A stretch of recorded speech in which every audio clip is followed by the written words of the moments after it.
Fala, jiu-jiteiros e jiu-jiteiras! Os Cachoeira na área.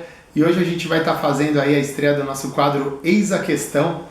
É um quadro aí que eu pretendo trazer várias edições e a gente vai estar apresentando perguntas e respostas, né, que foram feitas aí pelos nossos inscritos, por amigos, parceiros de treino, senseis, enfim, todo mundo que respondeu aí. Tem uma quantidade grande de perguntas, vai ter que ser mais de um vídeo. E aí eu vou responder algumas nesse vídeo e vamos fazendo, tá bom? Já aproveitando, deixem seus comentários, tá? Coloquem aí nos comentários as perguntas que vocês querem pro próximo vídeo, que a gente responda. Pode ser pergunta de qualquer tipo de coisa relacionada ao jiu-jitsu, não só a mim, Cachoeira, mas a história do jiu-jitsu, competições, viagens, atletas, enfim, cenário do jiu-jitsu atual, jiu-jitsu das antigas, jiu-jitsu old school, o que vocês quiserem. Então vamos lá. Antes de começar o vídeo, eu quero agradecer o apoio aqui da Vivaz Fight Wear, tá? Que está com a gente aí nessa caminhada. Vivaz Fight Wear é uma empresa que tem produtos aí para os lutadores e tal. Então essa camiseta aqui super da hora, Vivaz Jiu-Jitsu. Eles têm bonés, bermudas também. Vou colocar aí o Instagram deles na descrição aí embaixo. Acompanhem lá e entre em contato com eles, vocês vão gostar dos produtos. E aí é só falar que foi através do canal do Cachoeira que eles vão dar um descontinho aí, beleza? Tamo junto, galera! Vamos começar as perguntas. Bom, a primeira pergunta é do Levi Espinosa, meu filho. Ele chegou pra mim e falou: pai, já que é perguntas e respostas, eu queria saber qual foi a primeira equipe de Brazilian Jiu-Jitsu. Bom, a primeira equipe oficial de Brazilian Jiu-Jitsu foi a Gracie, né? Hoje existem várias equipes Gracies, uma de cada filho, ou netos, né? Que foram aí se disseminando, então existem várias, mas a primeira foi a equipe Gracie, que foi formada no Rio de Janeiro. E também tem a equipe Fada Jiu-Jitsu, tem que dar o crédito para eles, né? Eles dois, essas duas vertentes, a família Gracie e a família Fada, foram as famílias que disseminaram o jiu-jitsu aí, e dessas duas famílias surgiram diversas outras equipes, e é o embrião do que hoje é o jiu-jitsu, né? Foi o grande início.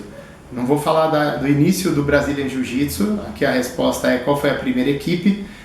Esse assunto fica para um outro vídeo, aí a gente comenta sobre o início do jiu-jitsu, tal, Conde Coma, Carlos Gracie, enfim, Hélio Gracie, os Fadas e assim por diante. A segunda pergunta é do Paulo Henrique, o apelido dele é Gasparzinho, gente finíssima. Ele perguntou para mim a seguinte questão: Cachoeira, sempre que você entra para lutar, dá um frio na barriga ou foi só na primeira vez e agora você não fica mais tão ansioso? Bom, todas as vezes que eu entro para lutar, dá aquele friozinho na barriga, aquela adrenalina. Cada campeonato é uma história diferente. Cada campeonato é uma preparação diferente. A gente dorme de um jeito, acorda de outro. Às vezes a gente vai dormir tranquilo, acorda meio tenso no dia da competição. Às vezes você vai dormir meio tenso no dia, você acorda super bem. Então depende, né? É muito relativo. Óbvio que os primeiros campeonatos sempre a gente fica mais apreensivo, aquela questão do novo.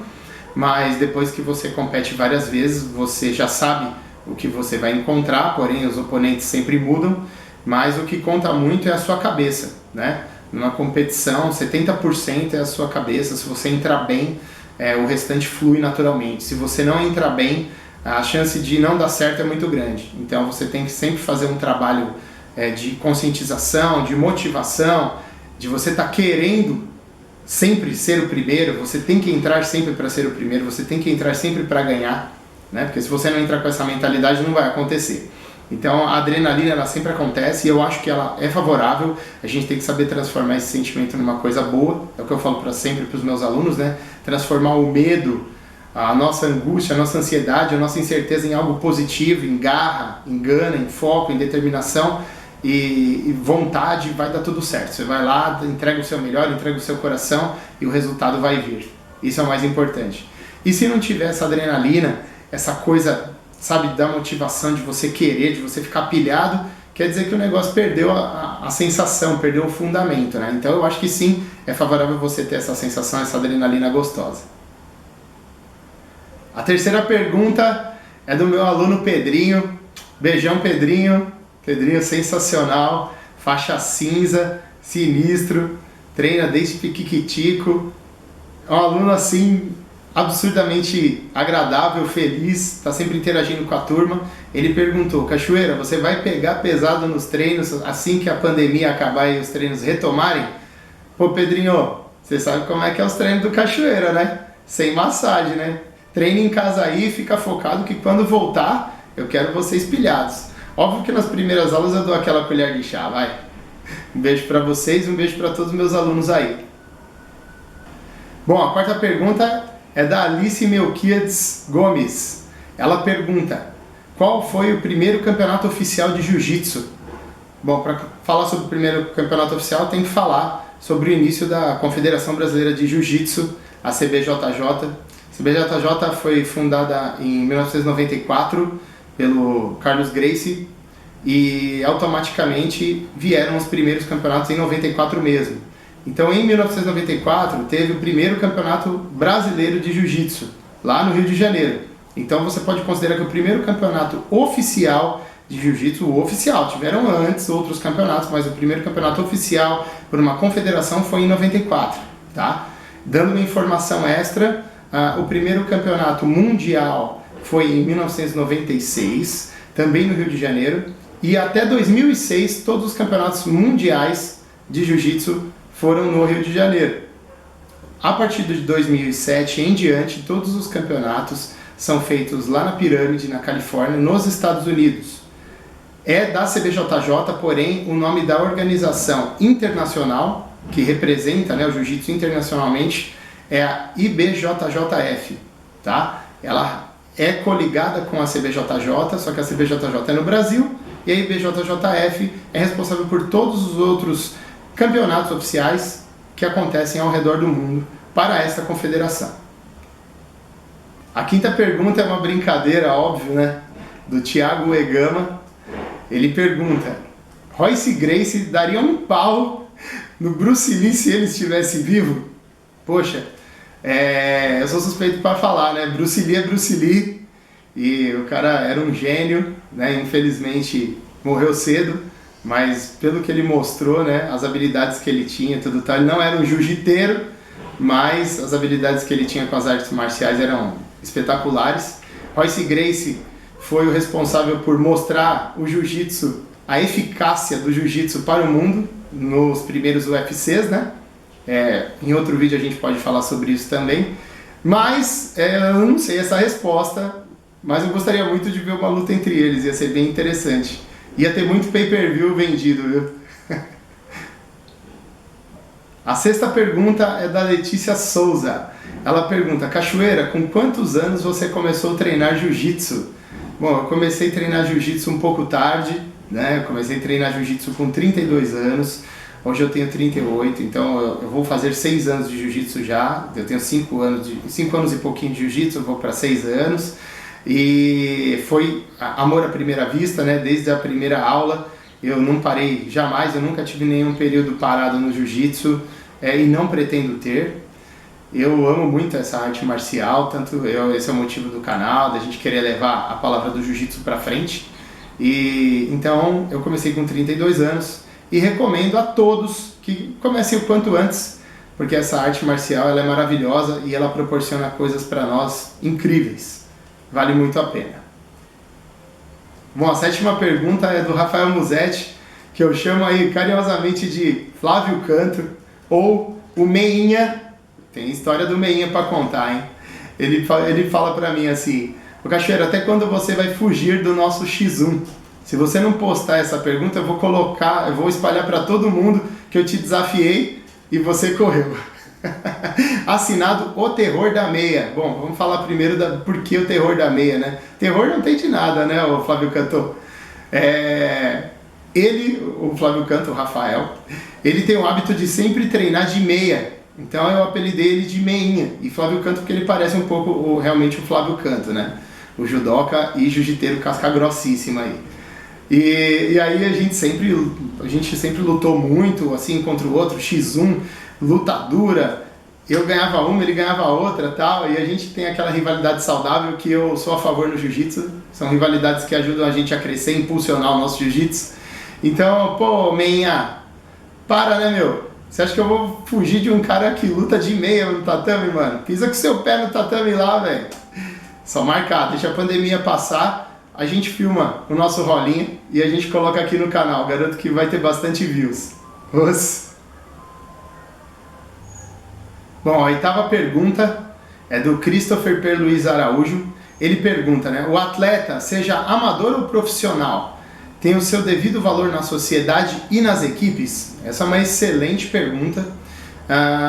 Eu acho que o jiu-jitsu em geral, ele dá muito mais valor para os caras que estão realmente em evidência, que são os profissionais, competidores, que estão lá lutando na pirâmide ou lutando na Europa, no PAN, né? Enfim, nos campeonatos de alta representatividade.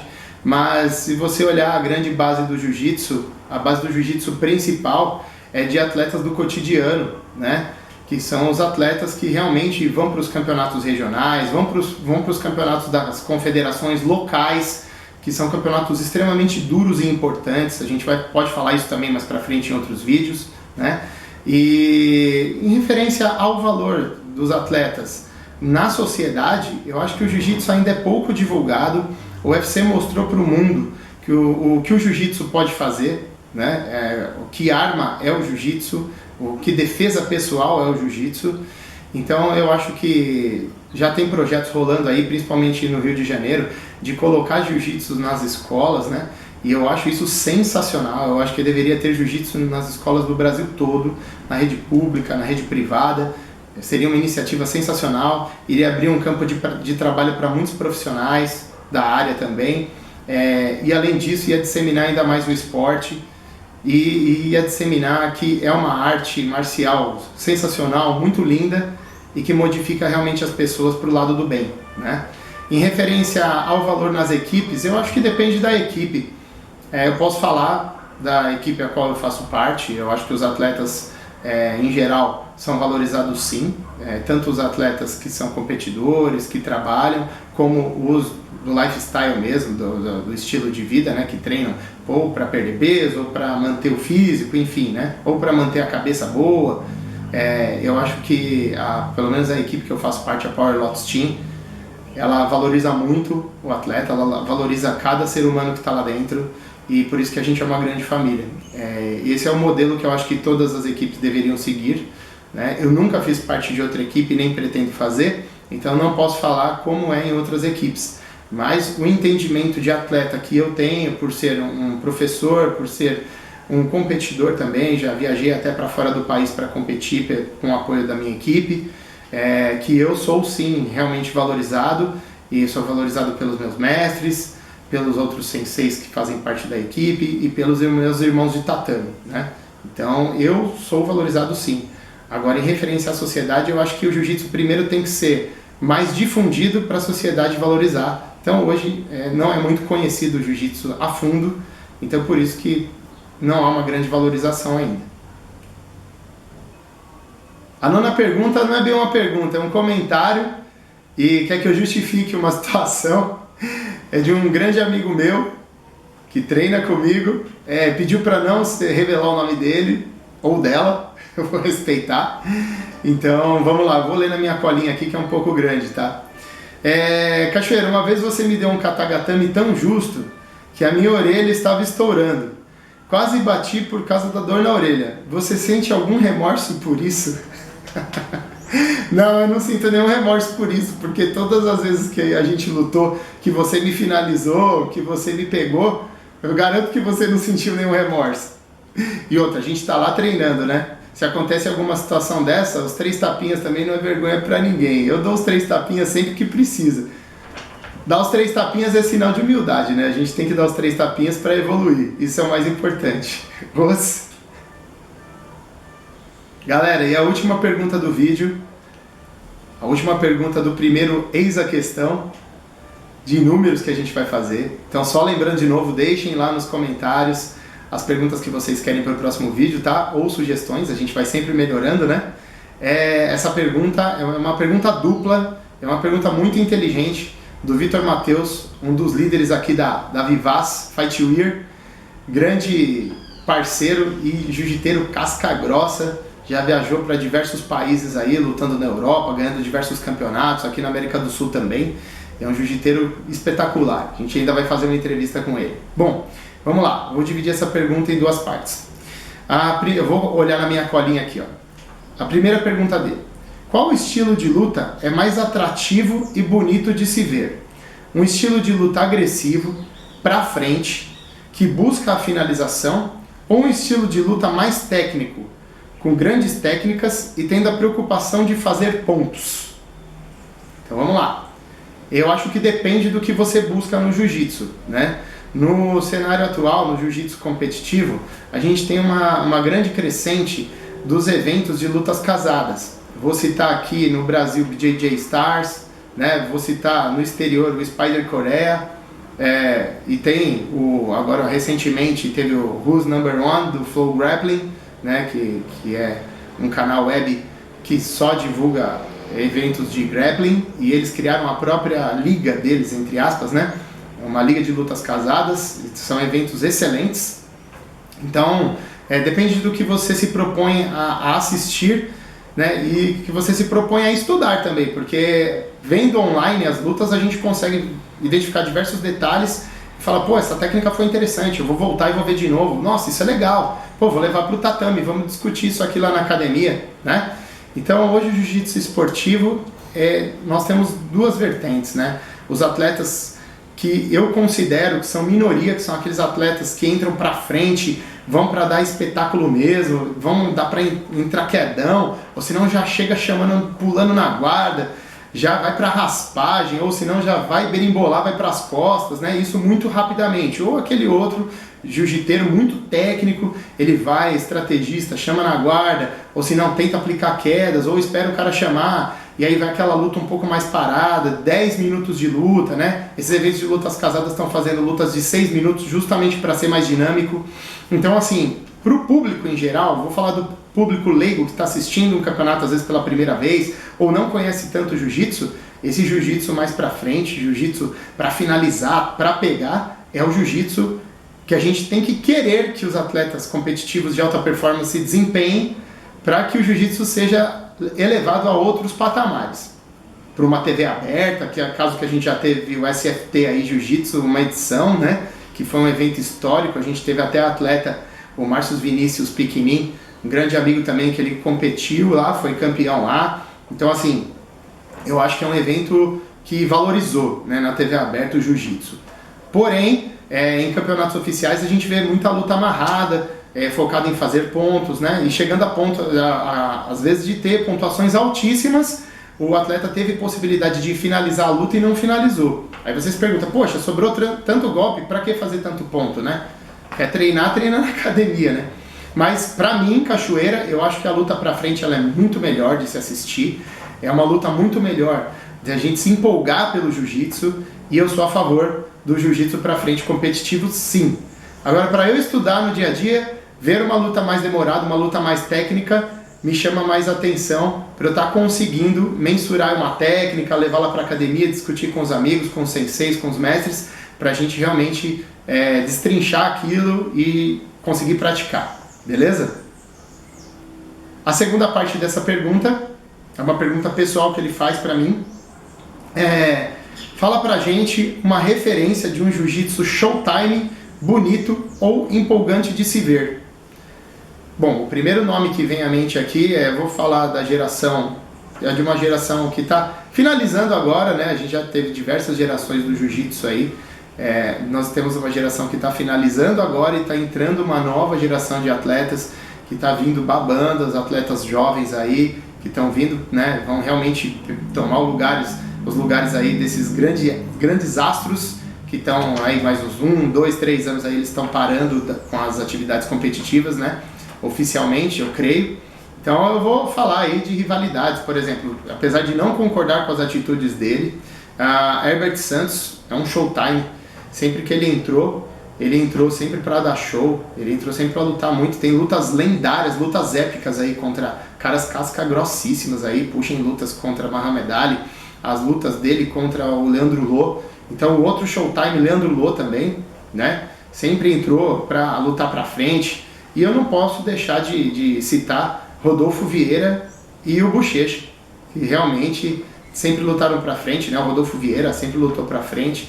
Então são lutas sensacionais de se ver, empolgantes. Então assim, às vezes você tá meio com preguiça de ir pro treino, tá em casa lá, tá tomando um cafezinho, fala, acho que eu vou ficar aqui no sofá. Fica no sofá por 10, 15 minutos, coloca a luta do Rodolfo Vieira, coloca a luta do Bochecha, coloca a luta do Lô, coloca umas lutas do Herbert, que rapidinho você pega o kimono e vai pra academia treinar, beleza? Galera, esse foi nossa primeira edição do Eis a Questão, espero que vocês tenham gostado.